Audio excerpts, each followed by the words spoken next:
Welcome, gamers from around the globe. You've dropped into the best place for Game Pass news. That's right, it's the Game Pass Tracker Show. This is episode 124, recorded live Thursday, October 19th. I'm Nick Metzger, here with the best dang co-host a guy could ever have. That's right, Mr. Sean Abbott. We are about to fill your brain with all this week's bits and bobs of Xbox. Like, shut the front door, ABK deal is done, baby. Signed, sealed, delivered, and we're going to talk all about it this episode, so you better sit down, you better buckle up, because Game Pass Tracker Show is one crazy ride.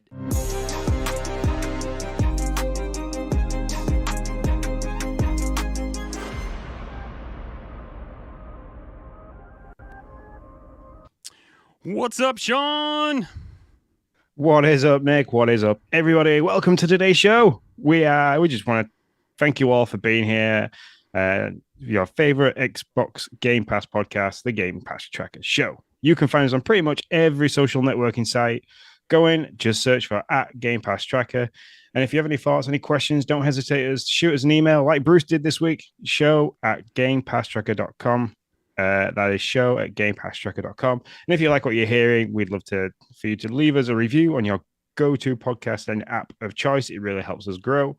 But we also want to mention something else that's new this week. We wouldn't be a Game Pass show without promoting the big daddy itself, Xbox Game Pass.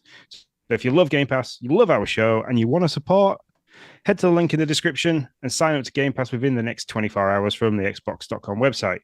You'll not only be supporting us, the Game Pass Tracker Show, and family, you will also be signing up to the best gaming subscription going, Xbox Game Pass. So without further ado, Nick, let's head into the Game Pass headlines.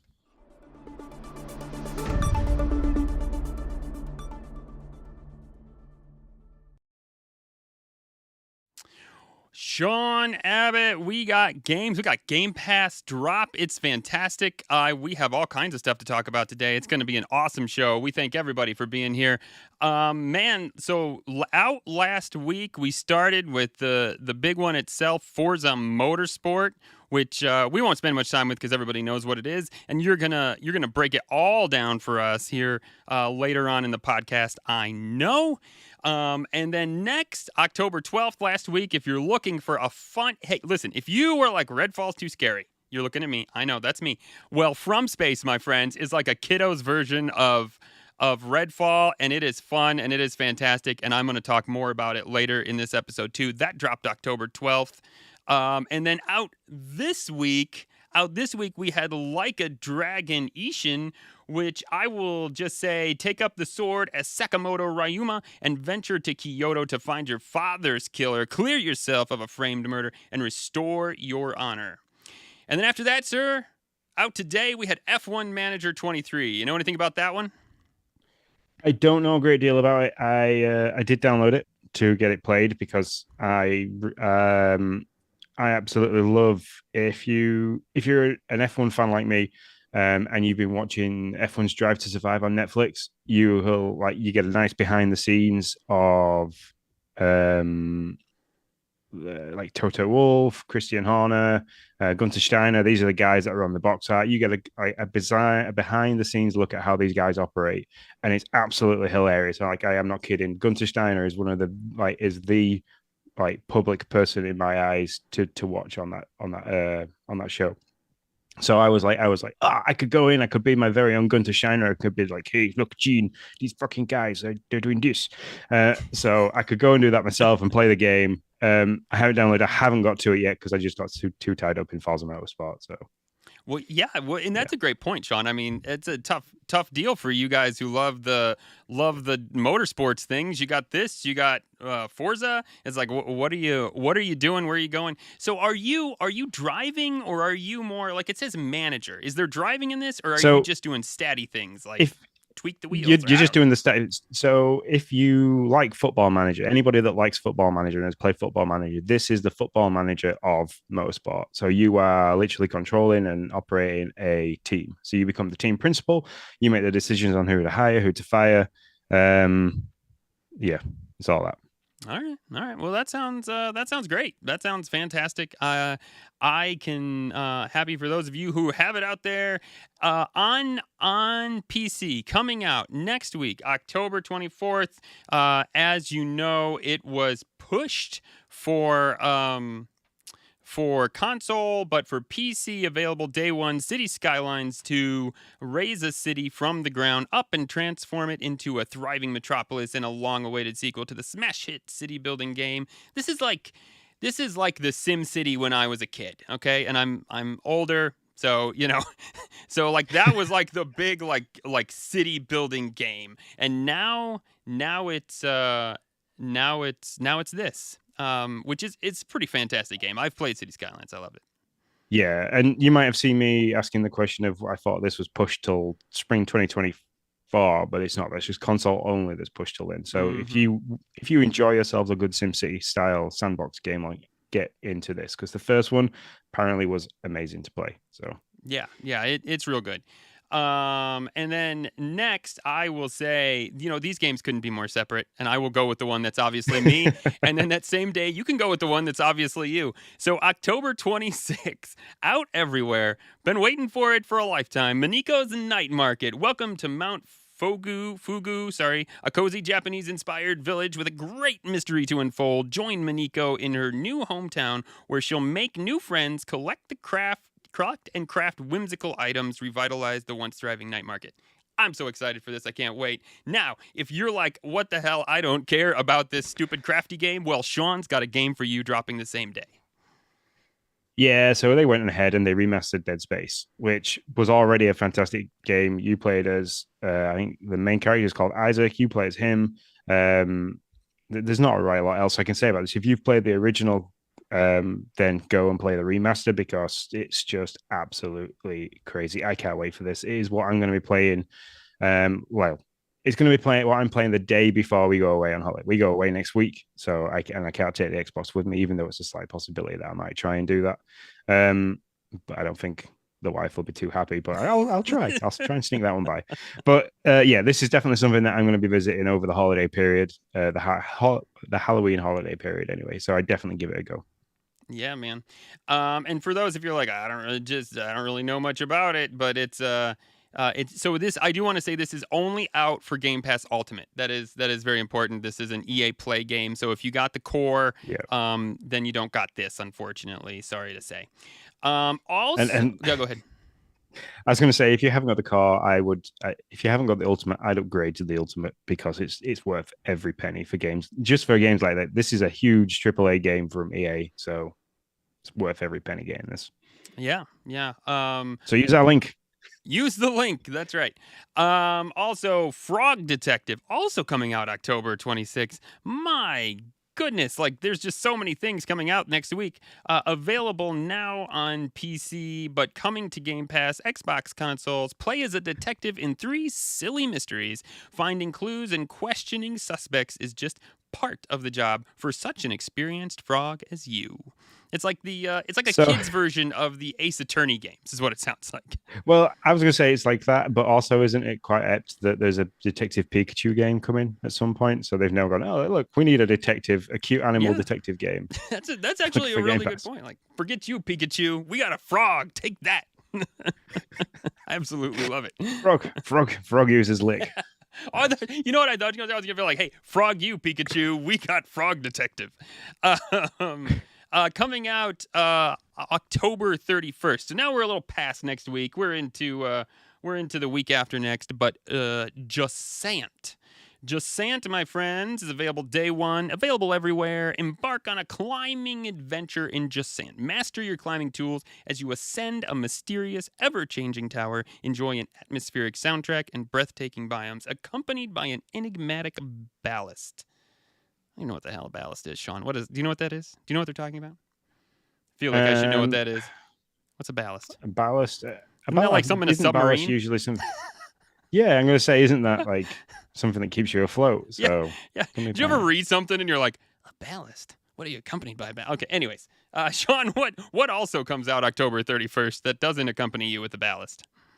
Uh, Headbangers Rhythm Royale. This is the pigeon head-banging rhythm game that you can play where you're battling PvP style, like all your usual Royale style games, so Warzone, Fortnite, all that kind of stuff.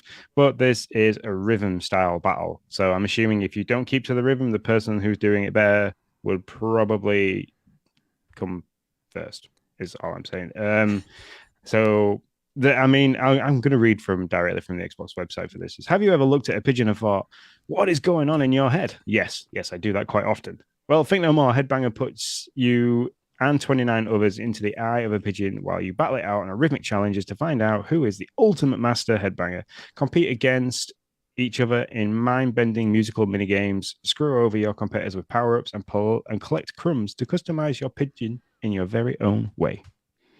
Dude, I have never in my life been excited for a rhythm game, and somehow they did it. Somehow they freaking did it. I'm excited for this damn game. Why? I don't know. It's stupid, but I am. I'm playing it. Day one. Yeah. I'm going to give this a go. I said it last week. I'm going to say it again. This is just bizarre. That's it's like Fall Guys with pigeons and rhythm mini games. So yeah. What is there not to love about that? Yeah, it's so good. It's great. Also, so that's what's coming out in the future here for you. But we did have a couple of Game Pass games announced. Both of them are on Game Pass. So like Robo Quest is leaving early access. That's currently available, but now it's going to be out of game preview, available for you to play as a first. Is it first person shooter or? Now I'm questioning if it's a first-person shooter. I can't play the thing or else it'll start talking. I think it's a first-person shooter. Awesome art style. Kind of has a comic-y style, art style. It was really fun. I played it for a hot second and had a lot of fun with it.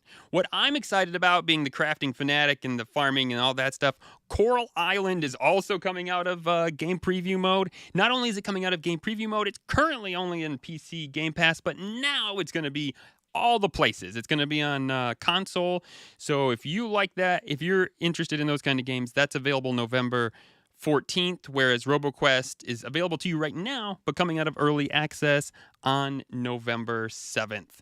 So there you go. Yeah, I thought for like I didn't think for a hot second. I can see it. I can see why you're going to be very interested in that. As the lover of all things Animal Crossing and sandbox style crafting games, you're going to be all over that.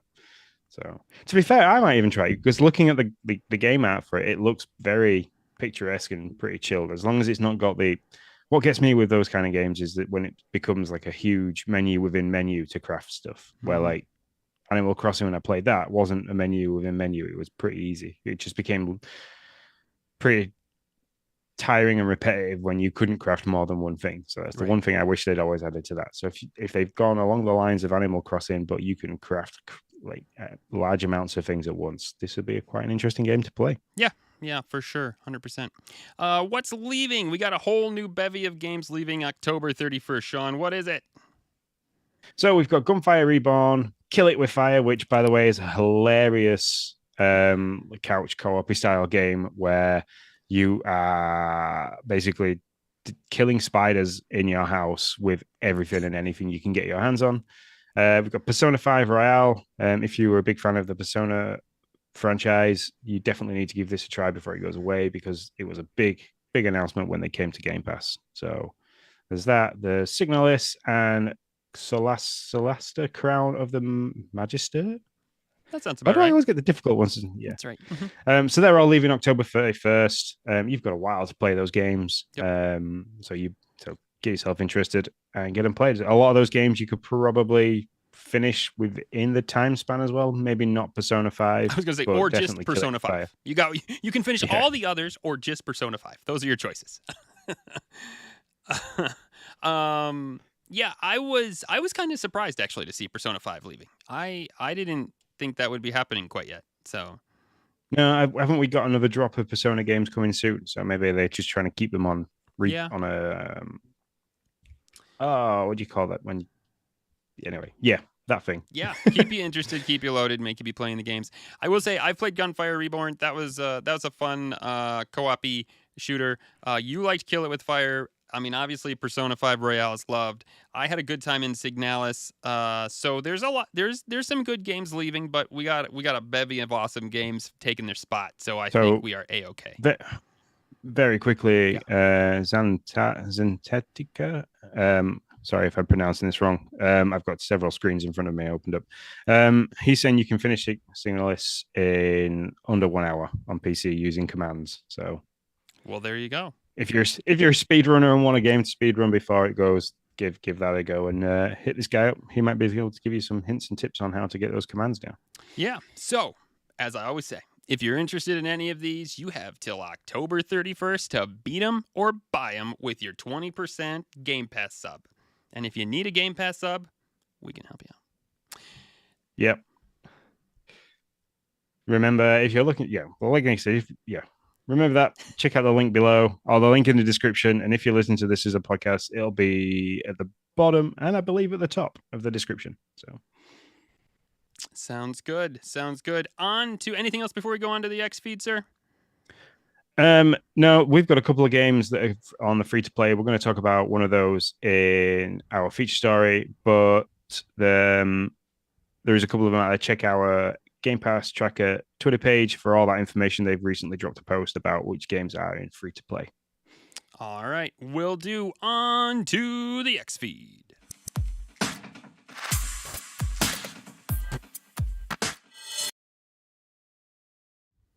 I'm going to remember to hit the buttons at some point. All right. We have top stories. Xfeed is where we talk about our top stories. We also have news bulletins and our feature story, our big story. You'll never guess what it is. But first, we'd start with top stories. Bethesda's longtime publishing head, Pete Hines, is leaving the company. Was it 24 years he's been there? Is that correct? After 24 years, he says, after 24 years, I've decided my time at Bethesda Softworks has come to an end. So yeah, 24 years. That's crazy. That's crazy. I mean, yeah, he's seen. Just imagine. So 24 years, started in 2000. So basically, he almost started like at the genesis of Xbox, kind of. So it's real close. Yeah, 2001, 2003 was. Well, sorry, 2001 was the launch of Xbox. So so just right before. I mean, think of all he's seen, all he's with, like through all those different games. It's a fantastic career. It seems like he is doing. He just wants to have some more time with fam, be able to spend some time for the things he loves, and so a juggernaut in the industry for sure.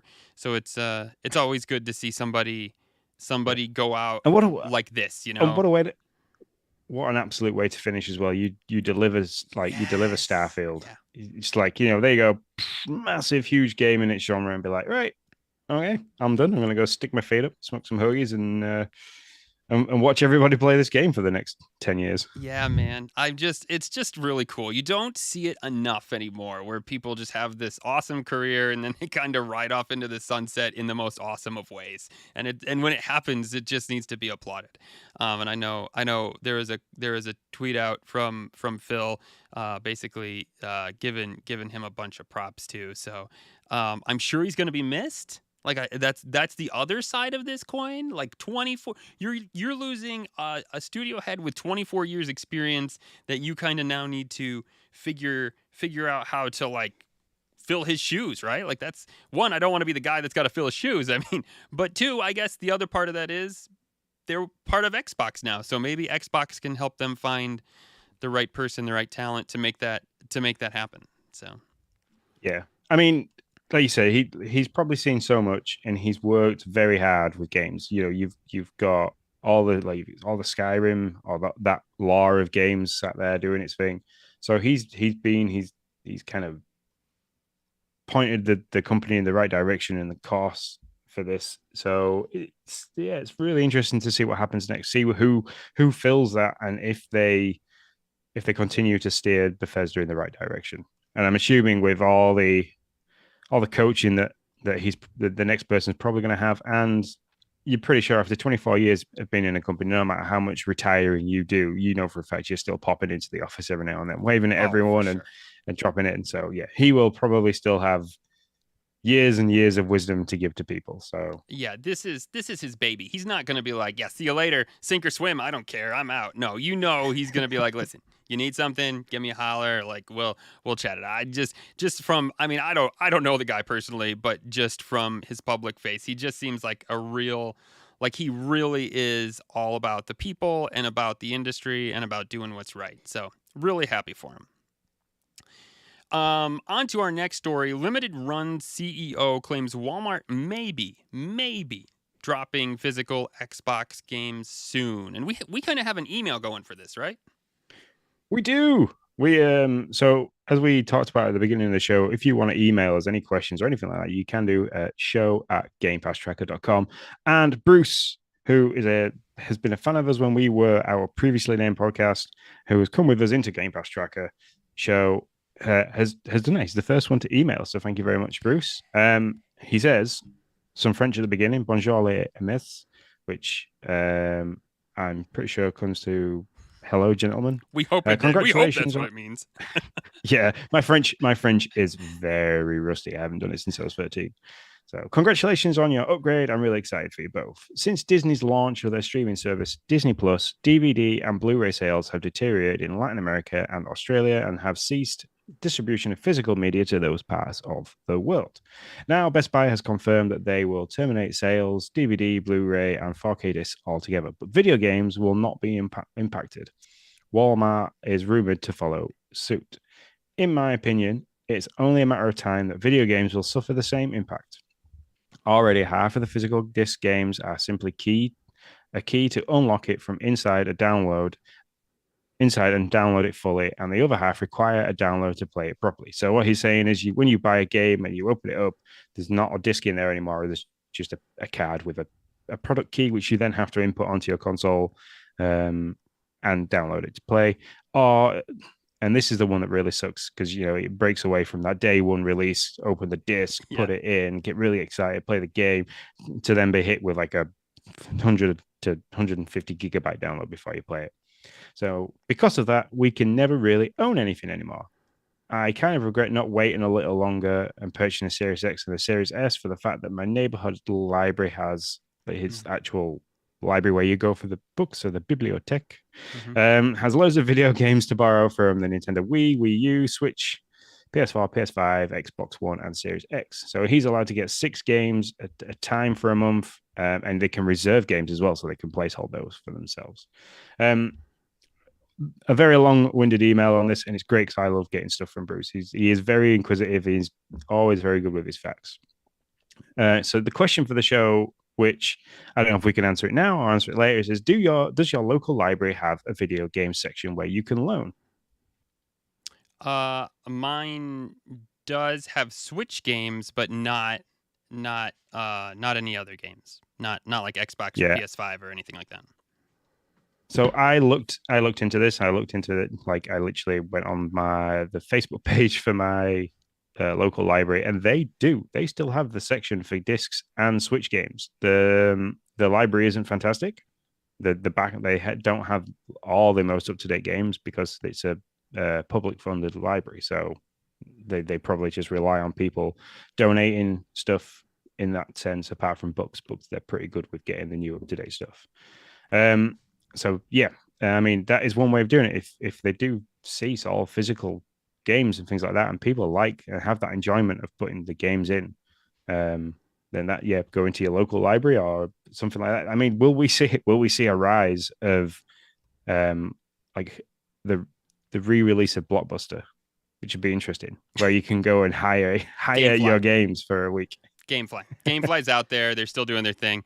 That's going to be the thing that benefits, if anything. And GameStop. I don't know about you guys don't have GameStop, right? You have, what is it? No, we don't have GameStop. We just have Game. So UK has just Game, which is the high street version. Okay. Of GameStop's going to make bank if this actually happens. Like, I mean, yeah, it'll be a really big thing. Do you care? If Walmart comes out tomorrow and says, "Hey, physical media's no more. See you later." Do you care? Yeah, I care, because not so much for Xbox games. Well, I mean, I'm glad I didn't get Elden Ring or Hogwarts as digital because I fell out of those games pretty quickly. Shame. Um, so like I'm glad I could return the discs or at least take them back and credit myself some cash in store. Sure. But I like that. I like that reserving a game in store, going. I like normally, especially because the most local games like store to me to buy anything is a good 25-30 minutes drive away.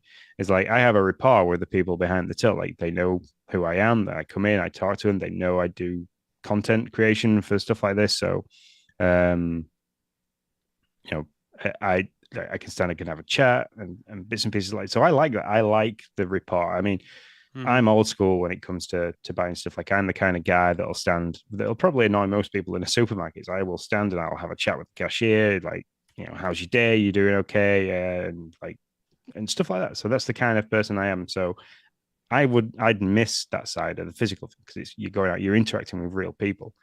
Um, and when it comes to the Nintendo Switch, all the Mario games I buy them physical because I like to collect them. Not only that, but my son likes to play them as well. So unless they start doing a family sharing plan for like the downloading of games, so like I own a game, he can play it and he can play it on another device at the same time as I'm playing it on a device. As long as they can start doing stuff like that, then that's okay. But like the new Mario Wonder game, that's I'm gonna get that physical because why not? So Hmm. it, I know we're straying away from Xbox a little bit here, but there's that side of it. But then I also, with the Nintendo stuff, you not being able to get the physical copy of it, you can't claim the gold points, which is a good service that Nintendo provide. I know Microsoft don't have a reward scheme like that for physical games, but you're going to lose stuff like that. Yeah, I mean, I don't care. I haven't. Well, on the Switch side of stuff with Noah, I guess I do care, my son. Because there are games like Pokemon and stuff like that that I like to play, and then I hand it to him and he does whatever he wants with it. So there are certain games I care about, but for the most part, man, I don't care. I'm all digital. Obviously I have an S. I've never bought a physical media for my Xbox, and probably never will.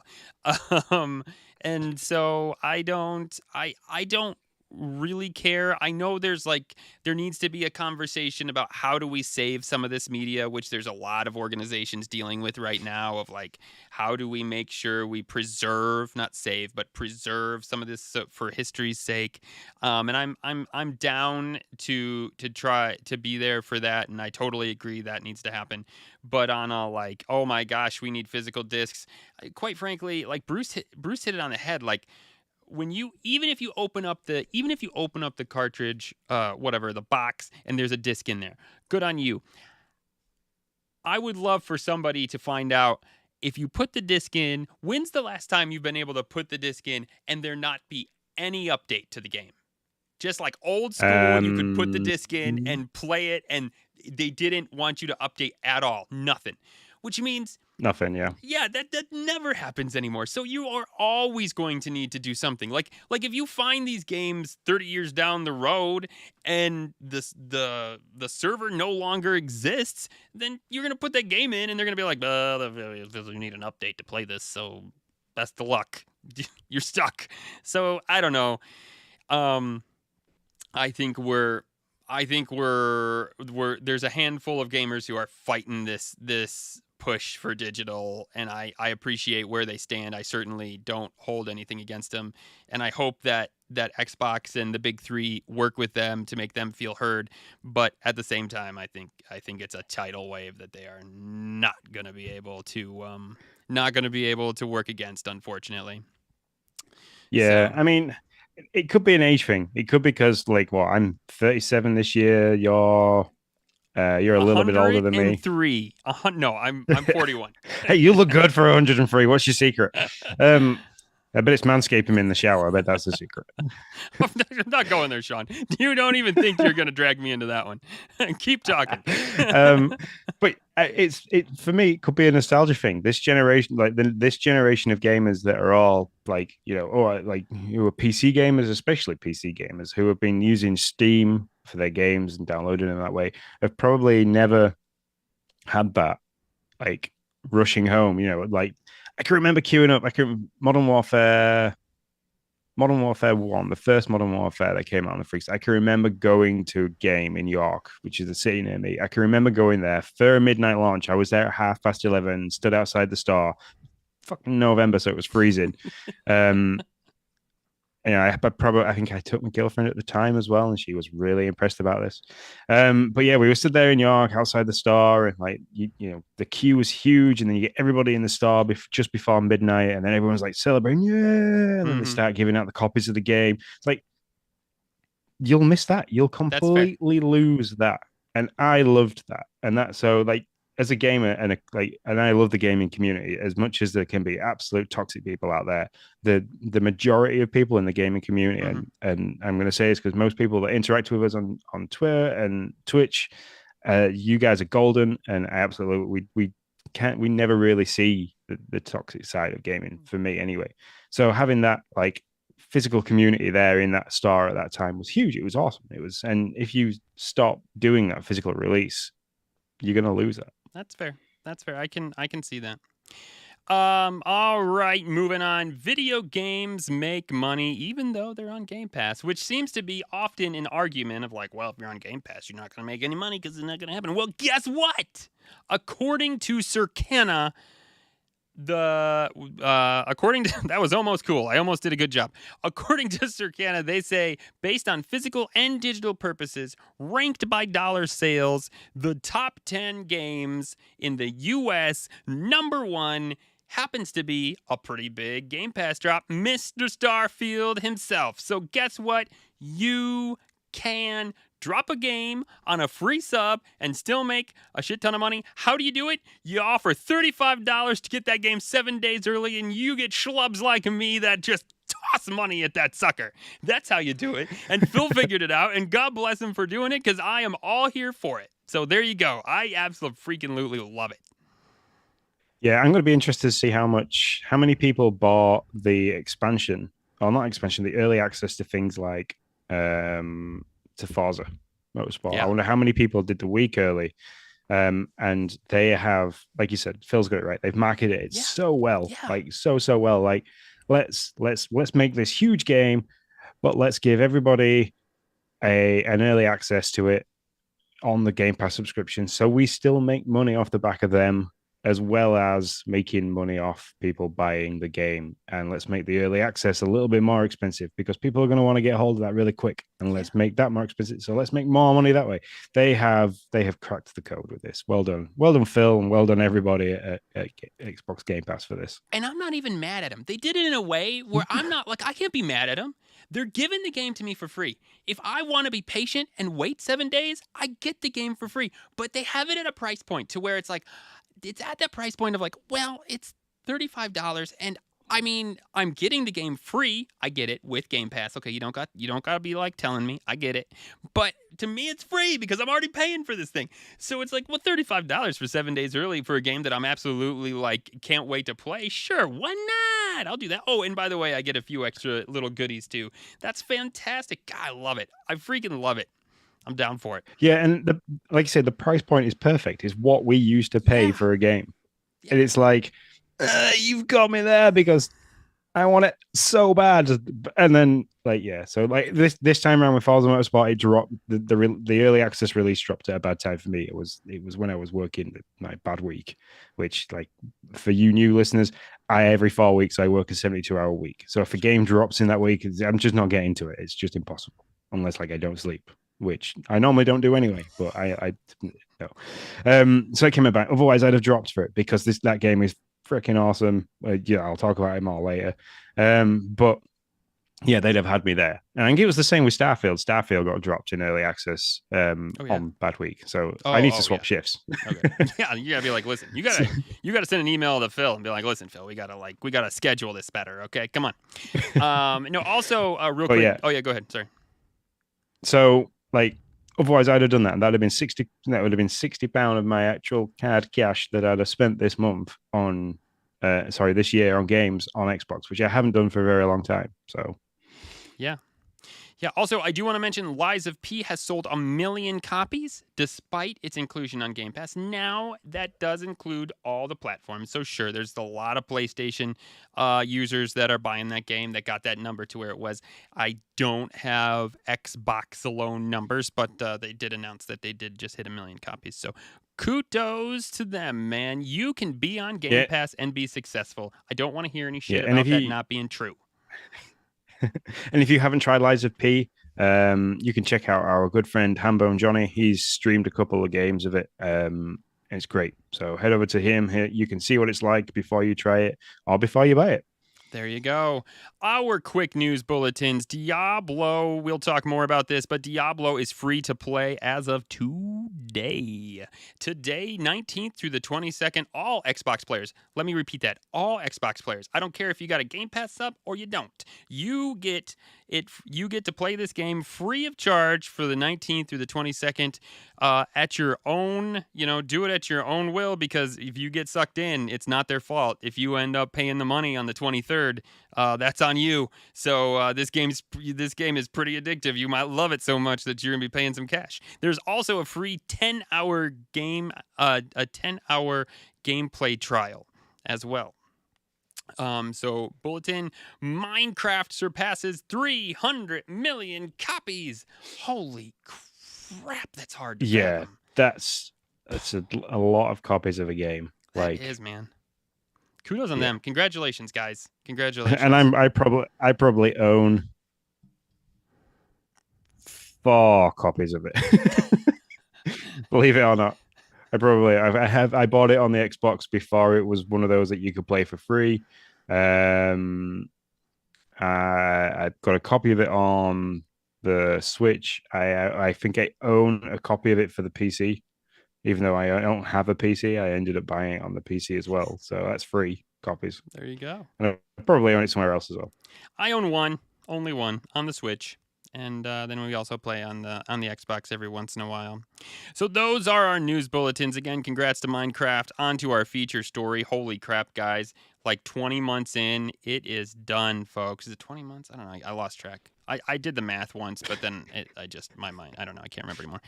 So a long time in, January of 2022 was when this sucker got announced by Phil that they had plans to acquire Activision Blizzard King. And as of last Friday, the deal has gone through. It is done. The CMA says it's done and dusted. We're okay with it. The FTC is apparently good with it. I don't know. There was some crankiness, but it doesn't matter. It all happened. And we got all those games that everybody rumored. Like 30 games. No, we didn't, guys. We didn't. I'm sorry to tell you. There's no games. We got jack shit so far. I mean, the only thing that we've got close to getting from that acquisition is Diablo 4. Do you think that would have happened without the acquisition? Well, the original post about the free plays didn't have Diablo 4. It wasn't there. Oh, see? There was only free tiles. And then there was an updated post literally like 2 or 3 hours later of, hey, look, we're going to put Diablo 4 on there as well. So, and we literally had a conversation about this today. I was playing some Forza. Like, I was using the whole Discord stream to a server thing to kind of just hang out with friends and chat. And Nick jumped in and we were chatting about this, and we were like, why haven't we seen any games yet? What games will we see? And like, they should be doing something. There should be something done about this. And I think you mentioned in that chat that we were having about them not wanting to kind of concrete anything down because they didn't know if the deal was going to happen. So they didn't make a roadmap internally about how this is going to work. Like, are we going to drop this game on this day? Can we get these games out together? Are we going to remaster these? Are we going to do this? They couldn't do that because they weren't 100% certain that this was going to go through, which is completely understandable. Why waste time, effort, and resource on building a map and getting things ready to go if it's all just going to fall off anyway? So I can understand why they've done it, but then I can't understand why most of those games will probably be able have been on Game Pass or have the ability, or it's just sat there waiting, don't need much to get onto a server and fire off into the old Game Pass universe. So I don't understand why we haven't seen anything at all yet. It confuses me. So There was another thought I had.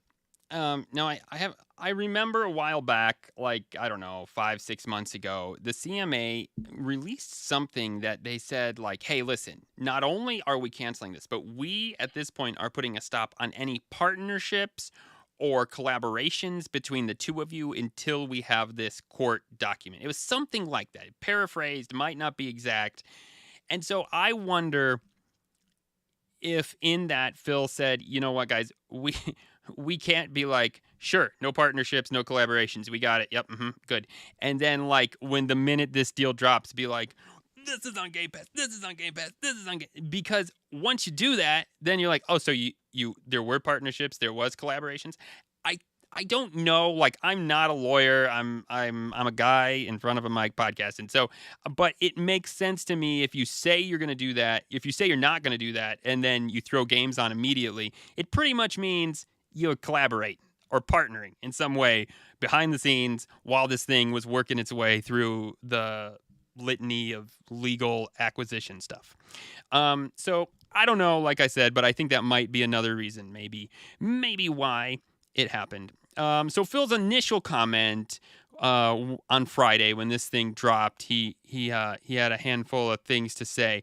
One of his longer ones was, I've long admired the work of Activision Blizzard King and the impact they've had on gaming, entertainment, and pop culture. Whether it was late nights spent playing Diablo 4 campaign with friends from start to finish, gathering the entire family in the rec room for our weekly Guitar Hero night, or going on an epic streak in Candy Crush, some of my most memorable gaming moments come from experiences with the studios they have created.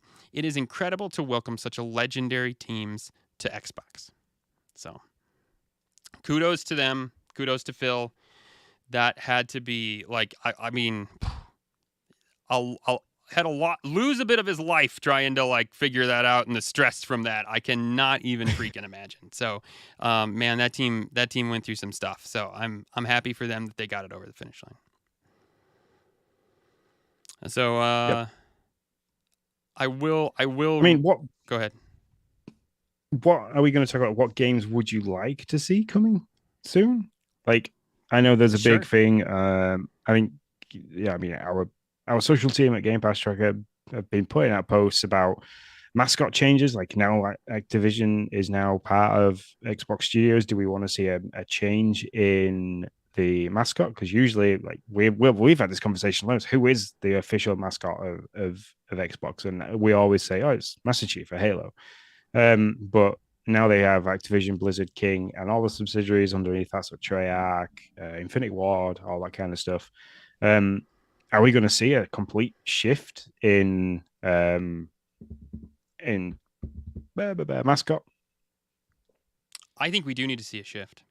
And I saw their tweet, and I've been thinking about this. And this is going to sound pandery. Okay, I get that because of the podcast we run. Okay, so it is what it is. But I truly do believe this.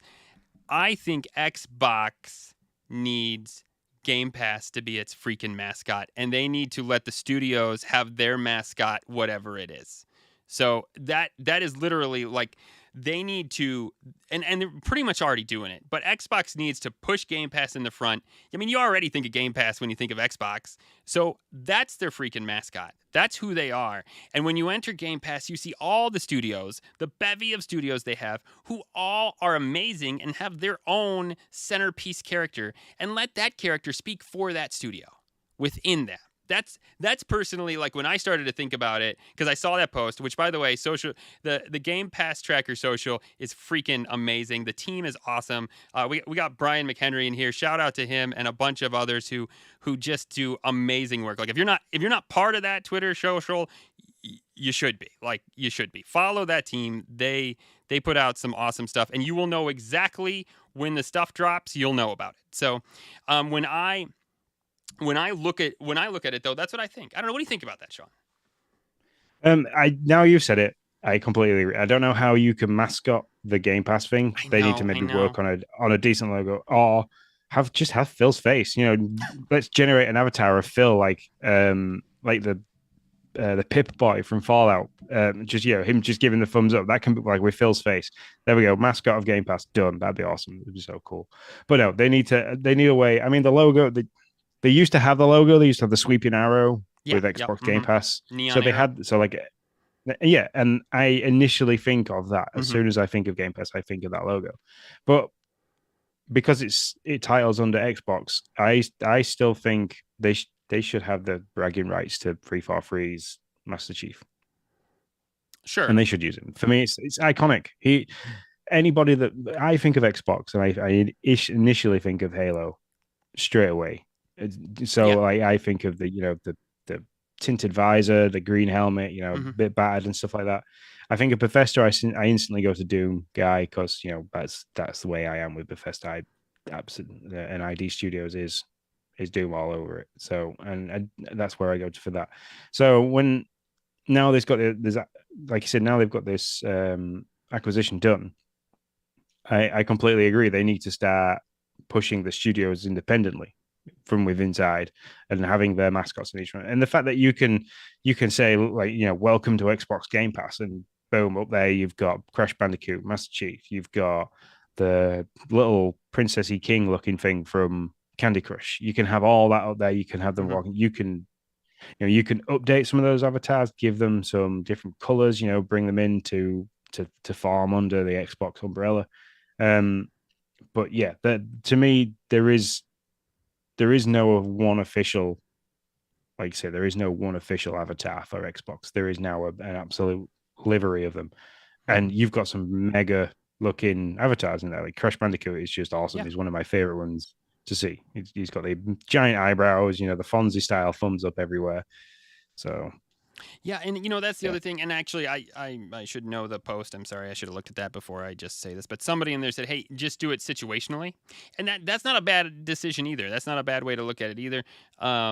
But I think you get so you're saying swap and change. So depending on what big game they've got coming out, bring that person to the front and be like, hey, look, you're now representing Game Pass for the next 3 months. no. What I mean more, and I mean I don't know what he meant, but how I took it was so if you're at like the Game Awards, which we know is like the hardcore gamer is going to sit there, watch that for 4 hours, see the thing, then sure, bring out Master Chief because that's where you're at, right? That's what you're doing. If you're at something that the age range is a little bit lower, throwing Master Chief in front of them might not be the way to go. So maybe you do Spyro or Crash Bandicoot or I don't know, Banjo Kazooie or something like that, But also I feel like I mean I only know so much about branding, but I feel like that's not great branding because you're splitting how people recognize your brand into too many characters. And I think that is a problem that they've created.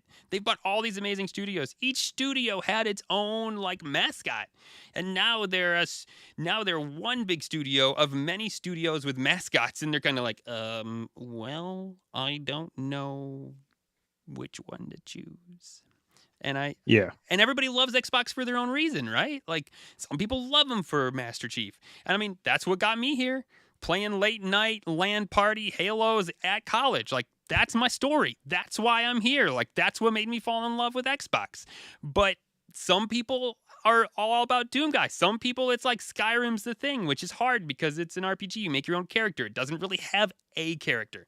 And so they have such an awesome thing, but this is a problem that they have with the awesome thing that they've created. So it's an interesting story. Wow, we went a long way. We are way off of the ABK deal. This is a squirrel like up a gigantic oak tree. Well, it's not a massive squirrel up a massive oak tree. It's, we're still talking about Activision, Blizzard, Fair and point. King. So, All right, I appreciate you. but to loop us back, the games that I'd like to see, and this will probably shock a lot of people when I turn around and say this, it probably won't, is I want the back catalogue of the Call of Duty games. I want the campaigns, and I don't believe all the servers are open for all the multiplayers, but I know for Black Ops 2 that they are still open. So like access to those multiplayers as well would be good fun.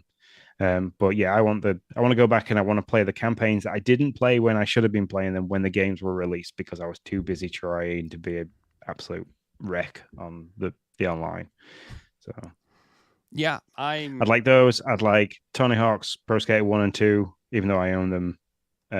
Actually, I own them digitally. I'd like them to be on there because I'm a massive fan of the Tony Hawk's Pro Skater franchise with Activision. And Crash Bandicoot. Give me Crash Team Racing. yeah. Yeah, I mean, I'd be interested in some Crash Bandicoot, some Spyro. I also, like I said, the single player Call of Duty stuff sounds cool. I'd be down to try some of that. That's kind of my thing. Where I think we should be. But am I on the right one? Let me see. Yeah, okay. So a little bit of what about Phil said about why you're not seeing this, which I think is important for us to loop back to Phil's quote here. When we finished the Bethesda acquisition, there was this great moment where we were able to put a bunch of the back catalog games on Game Pass and celebrate their history. The truth of the matter is, with Activision Blizzard King, the regulatory process took so long that we just weren't able to get in and work on that back catalog. The Activision Twitter handle put out something that talked about 2024. I think that's accurate. I would love it if there was some kind of secret celebration drop that's coming in the next couple of weeks, but there's not. So what we get out of this, man, is that for sure. I mean, Phil has confirmed for sure in the next couple of weeks there's no games coming. Like there's not going to be this drop. And I think the way he said that 100%, it's not there. But what I didn't hear, what I saw on a lot of Twitter spaces or a lot of Twitter handles was, hey, no games until 2024. That's what Activision has said. And Phil said, I think that is accurate. That leaves enough space for me to say I wouldn't count out seeing something in 2023. I mean, just the way he says, he's like, well, I think that's accurate. There's enough room for him to be like, yeah, I thought it was, but it's not. So here you go. Have something in, November or, early December or something like that. I mean, it'd be good. It would get people excited if they did a Modern Warfare 3. That's the next Call of Duty that's coming out, I think. So Modern Warfare 3, if they did a free trial of that, like a day, like a couple of hours trial of that game, if they did that, like they're doing Diablo, let's have you've got a free to play for this weekend. Let's make Modern Warfare 3 free to play for this weekend, get people enticed, and then they'll go and buy the game. Let's do that. Or to celebrate the fact that Modern Warfare 3 is coming out, here's Modern Warfare Remastered, Modern Warfare 2. Go and play those games on Game Pass if you can't pick up the new version, because not everybody in this current state can afford it with the cost of living crisis and everything that's going on. Not everybody can buy into those games, so let's give you access to those games with your current subscription. Yeah. I could totally see that. I know we're reading a lot of Phil here, but he is the head guy, and he was out and about a lot. So I just wanted to read this too. I thought this was an interesting piece of what he's going to be out doing.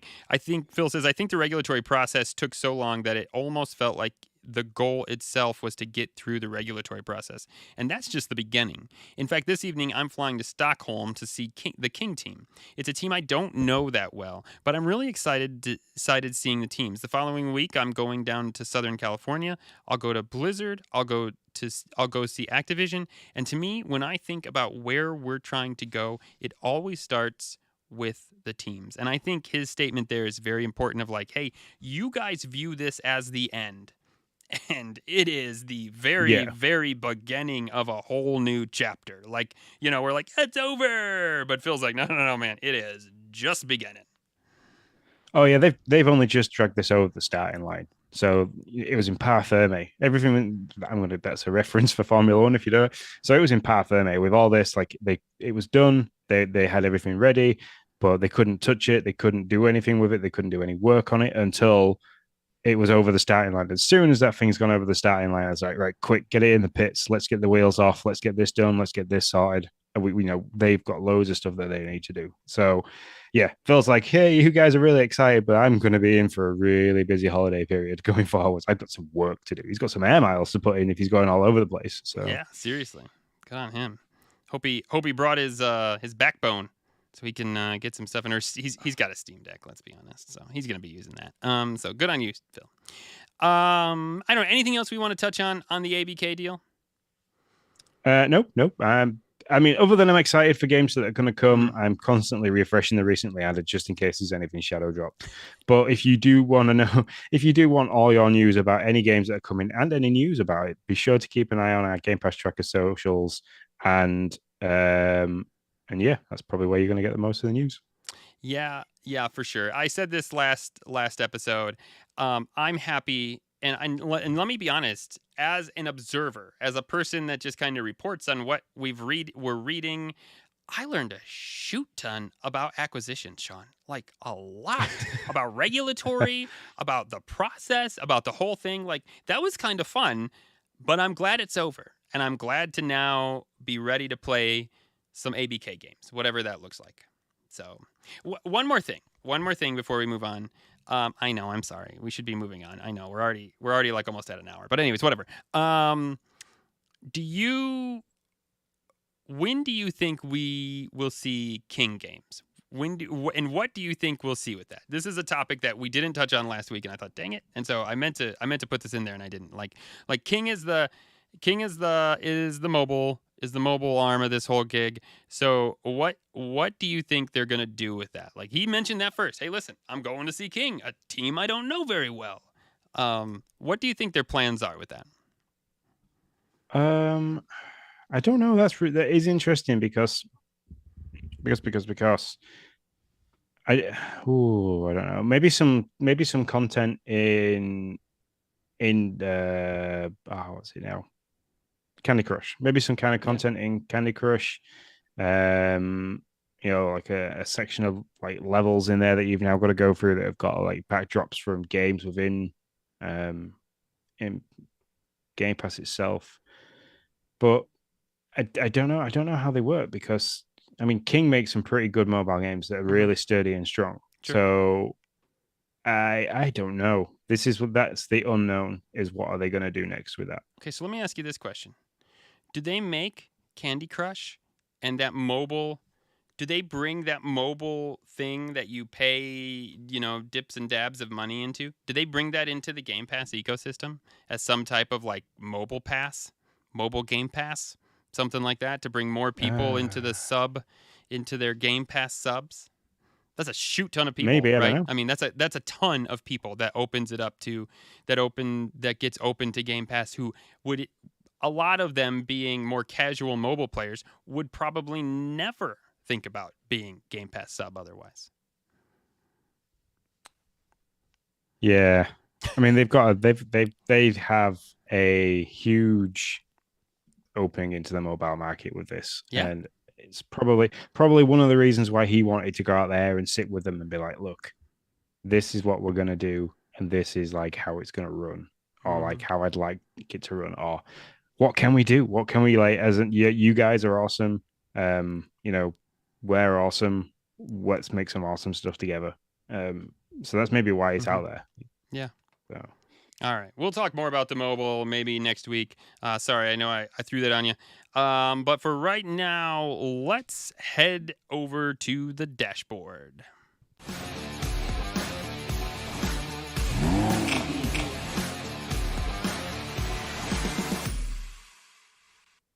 That's right. We're at the dashboard, and Sean is going to tell us all about what you're looking at here. Forza Motorsports. He's been putting some time into it. Sean, take it away. Yeah, I mean the B-roll that Nick's got loaded up there is absolutely gorgeous. For you that are listening to the audio, the video there is going to be things like the intro video. There's going to be a couple of like racing clips that I've made, and there's also some stuff to do with the settings and things and the bits and pieces that you can do with the tuning with the car. The game is fantastic. The more I play it, the more I absolutely love it. I'll start out with there's been a big update that has been released for it. So if you played it prior to the release of the update, that unlocking upgrades for the car was a very long and laborious process where you were having to use a car more than you probably would use the car in terms of the series that you got to race um, in, and it was let me add up this. It was difficult to tune the car or to upgrade the car enough to get it ready for online races, which a lot of people were saying, is a massive unfair advantage. If you had hours of time to put into it and you could, pour time and effort into it and upgrade the car, you've got massive overhead um, on the rest of the competition. Where if you're like me, you don't have as much time and you're casually hopping in and out. It was difficult to get that car up to the spec to compete against everybody. And there's brake horsepowers different, like hundreds of brake horsepowers difference between a finely tuned car and a not finely tuned car. So those that have got the time and effort and or have been able to play the game a lot longer than some have because they've had the early access means that you have a better a more unfair advantage online. So they brought that down. So rather than having to get to level 50 to unlock all the upgrades for the car, you now only have to get to level 25, which you can do within one series. I did the Built for Sport series today. I did it in a Porsche. And I took it from 0 to 25, which is the car that you can see now. I took it from 0 to 25 within one series. So, like, if I wanted to now, I could go in and really tune that car and push it over the limit, overclock it, and really, really get into it. So, yeah. The more I've played around with the tuning process of things as well, they do have an algorithm within that upgrade process where they show you've got like a geometric square that moves around depending on if you upgrade the handling over the acceleration, over the braking, over the steering. So you've got all this kind of stuff that goes. In the tutorial, it says you want to keep that as even and as square as you possibly can. I would go for that because the Porsche I had at the time when I first started was wasn't very well balanced, and it was a nightmare to drive in the game. So yeah, I'd stick to that. I'd really look into that.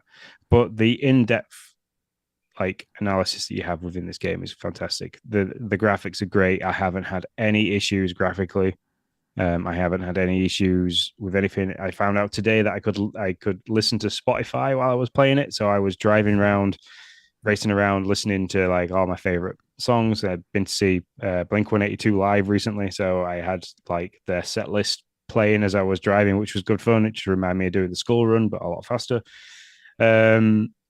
But yeah, it was good. It was good fun. I'm really enjoying this game. There's still loads to do. I think I was showing you in the Discord stream and chat that we were having that like I've done 5 series now, and I've probably got about 25 left to do. It's taken me maybe 20 hours, 25 hours to do those few series. So the amount of gameplay that there is huge, and they're adding more each time. There's all the car packs yet to come, and I reckon there's all the feature races that you can do every now and then.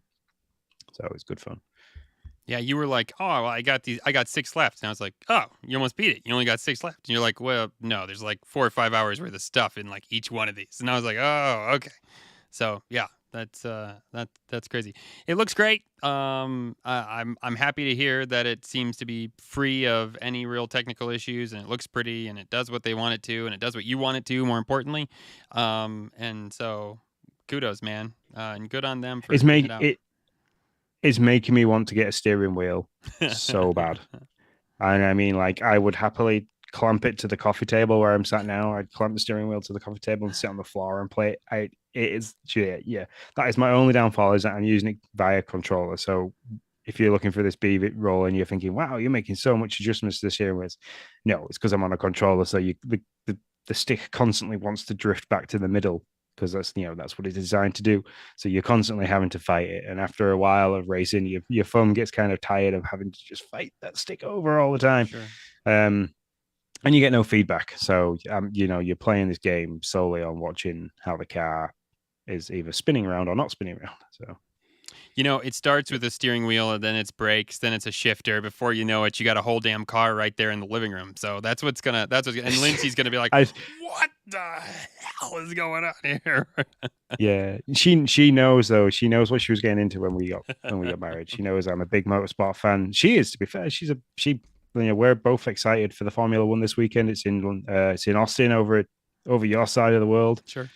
across the pond to you guys. So we've got Austin and Las Vegas back to back for the next 2 weekends. So that's what I'm going to be doing. I'm working this weekend, but tomorrow is qualifying. Saturday is sprint racing, and Sunday is the main event. So it's like any free time I have around work is going to be spent watching motorsport and probably trying to play motorsport. So, yeah. So that has taken up Sean's week, and I'm sure he will. That has been what he's played. I'm sure he will have more to talk about when he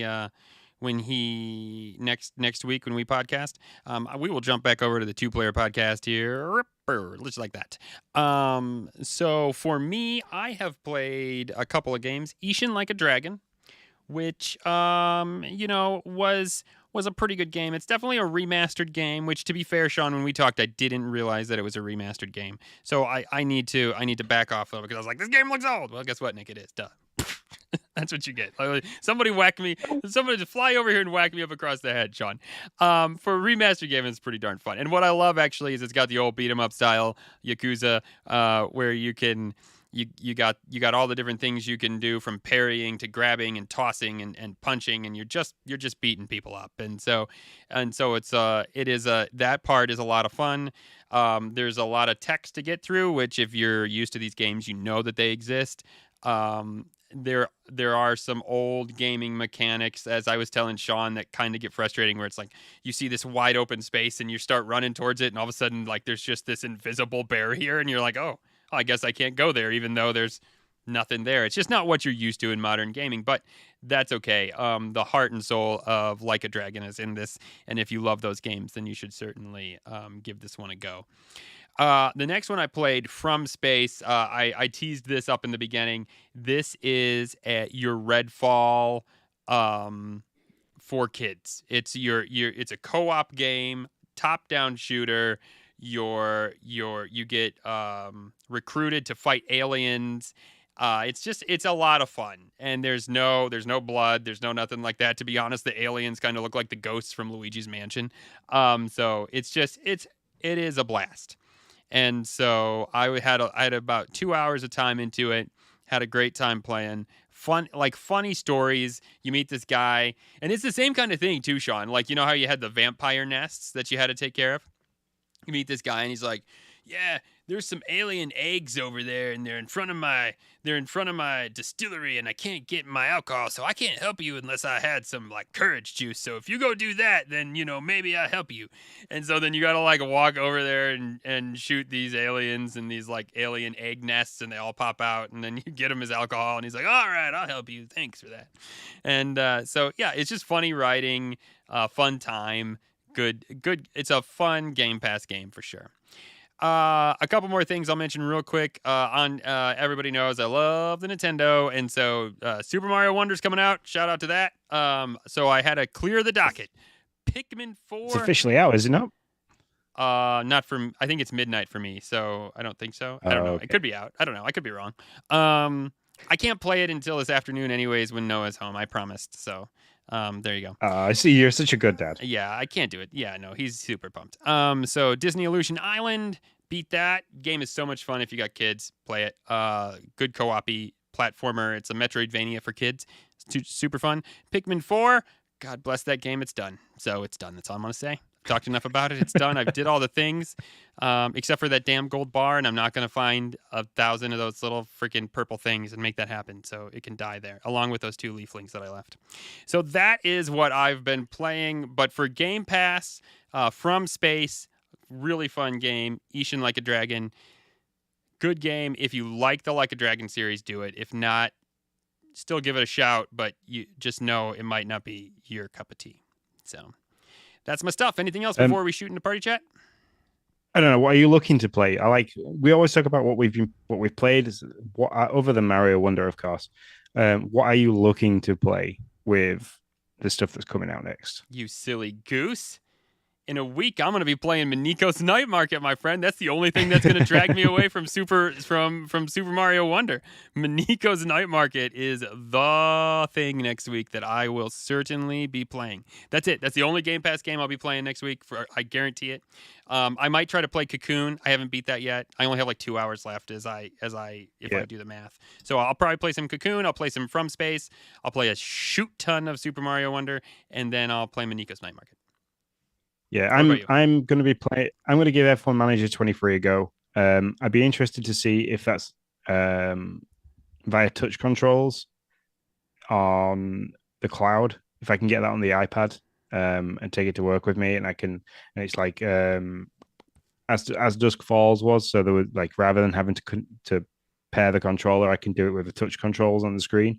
If I can do that, I will be so deep into that game. It'll be unreal. I'll literally be sending my CV off saying, hey, look, I have become a team principal in so many ways on Manager 23 that, I need a job. I can be the next Toto Wolff. So, yeah, I'm going to be doing that. And probably play some Dead Space before I go away, if I can. So, yeah. Good stuff. On to the party chat. It's party time!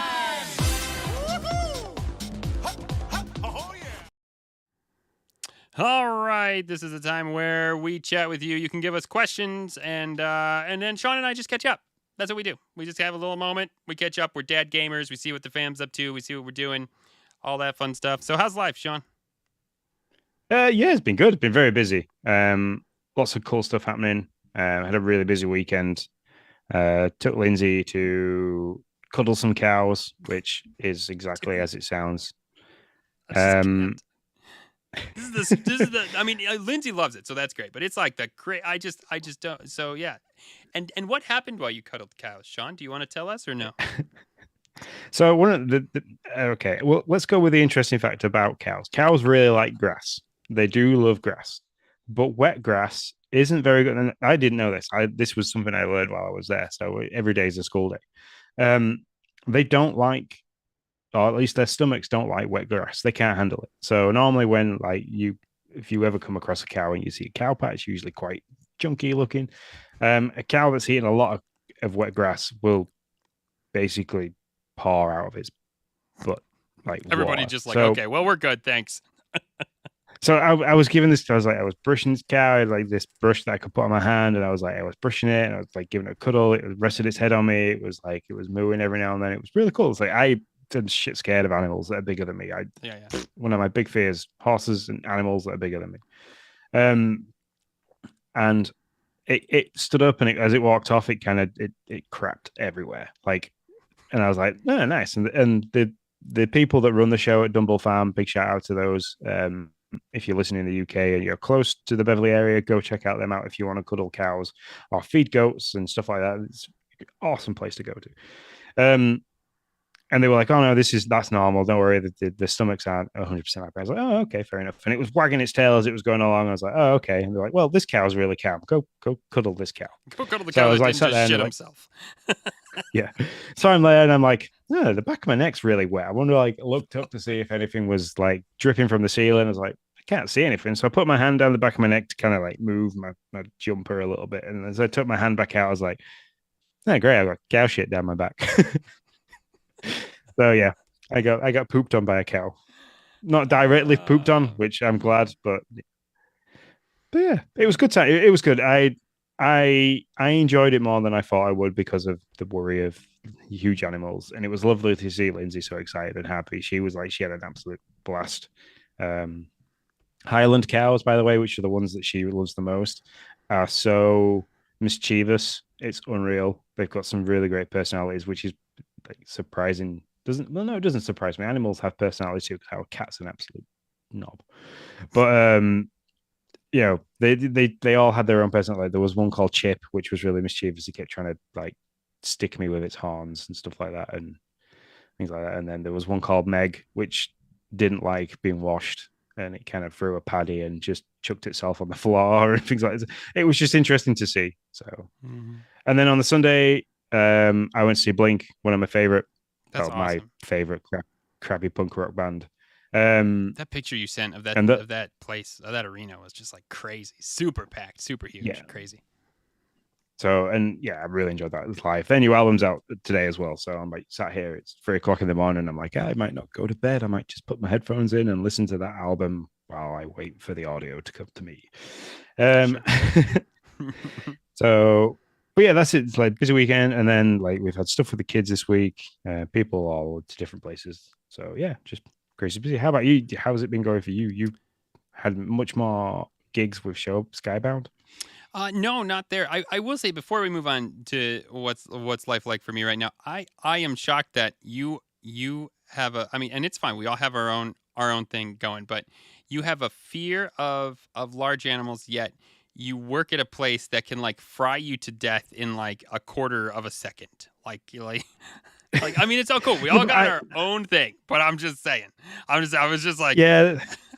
you're like 5 thing is that bazillion kilowatts. Yeah, I just like changed the plug on that and I'm still alive. And I'm like, oh God. You see, the difference is that I deal with that week in, week out, and I've dealt with that week in, week out. I've been in that industry for 20 years, so I know how the guy from Bethesda that's just retired feels because I've been in that business for 20 years. So it doesn't scare me. You're like, I know what is happening. I get like you get like a spidey sense for like when things aren't right. You can feel it, you can smell it, you can see it, kind of thing, and hear it. So that doesn't worry me. Large animals are unpredictable. That's fair. That is accurate. Like the alpaca. They brought some alpacas to us, and they were like, "Oh, these are really nice, but they don't like you to touch them. Don't touch them. And if you get anywhere near the back of them, they will just kick you." And I was like, "Fair enough. They can stay away from me." So because it's the unpredictableness that I don't like. So there was where was it? It was at a Memorial Day parade. Memorial Day? Yeah, Memorial Day parade. And they had a group of there's a group of like horsemen out there. I can't remember from what they were from or what they were doing. I think they were carrying like flags and stuff like that for our services. And some guy walks across the road, which one you're not supposed to do. Like they've blocked off the area. You're not supposed to be on the road. And he pats the horse as he's walking by. He like pats the horse on the butt. And this dude gets the shit kicked out of him. Like I don't know. He got up. He seemed like he was okay. I don't know if he was just like the adrenaline and he didn't want to look like it. But I mean, this horse just like one-footed him right in the ribs. And he's just like, he flies a good like 5 feet. He's just like, he gets up and he's like, just brushes himself off and walks off. And I'm like, that dude, you got to have like a broken rib or something from that. Like, I don't understand. It's the best. He ain't laughing for next week. Yeah, it's pretty hilarious. I just realized, by the way, we have to change, and I know you're looking at the Zoom thing. I have to change our names. You are currently Nick Metzger, and I am Sean Abbott. So, sorry about that. We'll get our name tags figured out. Yeah, Nick's the one with the hair. I'm the bald one. Yeah, my bad. Apparently didn't lock that in right. So we'll get that fixed. But so for me, everything's going pretty good. The kiddos are. What are we doing? Oh, we're doing some trunk or treat. We had our first trunk or treat where I was Charlie Brown and Ariel was Snoopy, and she's got a little dog house and she loves to sit in there like a dog, like Snoopy. And we got a Tweety Bird and Lucy and who is Noah? Why can I not remember who Noah is? Linus? Is it Linus? I think does Linus have the blanket? You said. Yeah, you said it was Linus last week. Okay, good. So yeah, we had our first one of those. We have another one next week. So we're deep into the Halloween holiday season. Saturday is pumpkin carving. So very excited for pumpkin carving. We're all going to go out and get a pumpkin. We love carving pumpkins. One of them, Sean, have you ever had pumpkin stew? Yeah, I have a story about carving pumpkins, but yeah. Okay, well, one of the pumpkins is for pumpkin stew. So we fill it full of stew, throw it in the oven, pumpkin and all, and you cook it, and then the pumpkin gets super soft because most people don't realize that it's like a great savory squash if you want to have it that way, but most people don't. It is part of the gourd family. Yeah, exactly. And so pumpkin stew is like one of our holiday traditions in the Halloween holiday, and so that's Saturday. So super excited for that. and Super Mario Wonder. Best life. Yeah. My pumpkin carving story is that we had a really tall one. He's obviously come in all different shapes and Mhm. sizes. We went to the local farm, did their own pick your own pumpkins, and we found this really tall one. And Logan was like, "Oh, Dad, will you carve me an Among Us character in the front of this pumpkin?" I was like, "Yeah, I'll give that a go." So I carved this Among Us character out, and to be honest, it's the first time I've ever done that where you scrape the flesh back. Sure. Uh-huh. And this thing looked awesome. I was like really proud. I was like, yes, look at this. I did it. I finally managed to get to like whether the candle was on inside, like it really glowed. It was really cool. Like the visor was all the way through. So the visor glowed more than skin. And then it was like, I don't want to put that outside. I was like, you can't keep it inside. It's got to go outside because it's going to want to stay cool outside. Mhm. It's like, yeah, but I don't want to put it outside, Dad. So I had this back and forth with him, and it's like, okay, fine, we'll keep it inside. And it was doing well. And then one morning I went downstairs and like I stood like as you come off the bottom step into like our hallway downstairs, it's like a hardwood floor. And I stepped and I was like, why is there a puddle? And this pumpkin had literally just turned into water. It was just my everywhere. gosh. It seeped under the like it seeped into everything. I'm like, I'm really lucky I've got away with the skirting board, but like the stripping that goes underneath the skirting board, that's MDF, so that swelled up. So I had to fix that.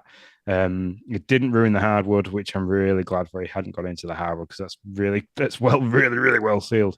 Otherwise, I'd have been really pissed off about that. Mhm. So yeah, so if you carve your pumpkins, Mhm. don't keep them inside. That's right. Keep them outside. Yep. You take it from this Englishman that saved his hallway.